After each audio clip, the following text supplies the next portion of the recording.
वालेकुम, उम्मीद है कि सब खैरियत से होंगे।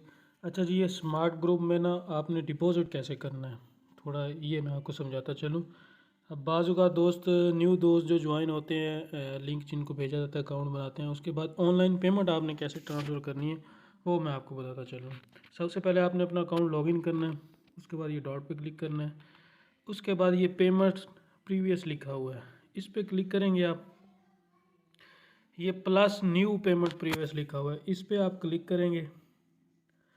अब ये कंपनी का ऑफिशियल जो है बैंक अकाउंट शो हो रहा है, यहाँ से आप ये कॉपी करेंगे। कॉपी करने के बाद आप अपनी एप्लीकेशन में जाएंगे या जिस तरह भी आप पेमेंट करेंगे उस पर आप पेमेंट ट्रांसफ़र करेंगे। पेमेंट ट्रांसफ़र करने के बाद जो स्क्रीनशॉट होगा वो आप अपने पास रखेंगे। उसके बाद आप सेलेक्ट ऑप्शन करेंगे।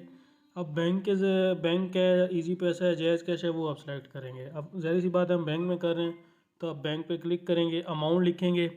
अब फॉर एग्ज़ाम्पल एक बंदा कर रहा है जी 10,000 की इन्वेस्टमेंट, तो इनका ना पीवी है 1.300 का है। 300 के हिसाब से आप फॉर एग्ज़ाम्पल हम करते हैं जी 7500 की इन्वेस्टमेंट, तो वो हमारे बनेंगे 25 पीवी। वो आप यहाँ पे लिखेंगे 25 लिखने के बाद जो आपकी ट्रांजैक्शन आईडी है, जो आपकी SRG आईडी होगी, शो हो रहा होगी आपको SG ID, ठीक हो गया, वो आप लिखेंगे। अब फॉर एग्ज़ाम्पल जी SG00000123 4 इस तरह है, वो आप लिखेंगे। उसके बाद आप चूज़ फाइल पे क्लिक करेंगे। वो जो आपके पास स्क्रीनशॉट होगा जिसके जो आपके पास मतलब कि प्रूफ होना चाहिए पेमेंट आपने ट्रांसफ़र की, वो आप यहाँ पे जो है सेलेक्ट करेंगे। उसके बाद एग्री करेंगे। एग्री करने के बाद आप इसको सबमिट कर देंगे।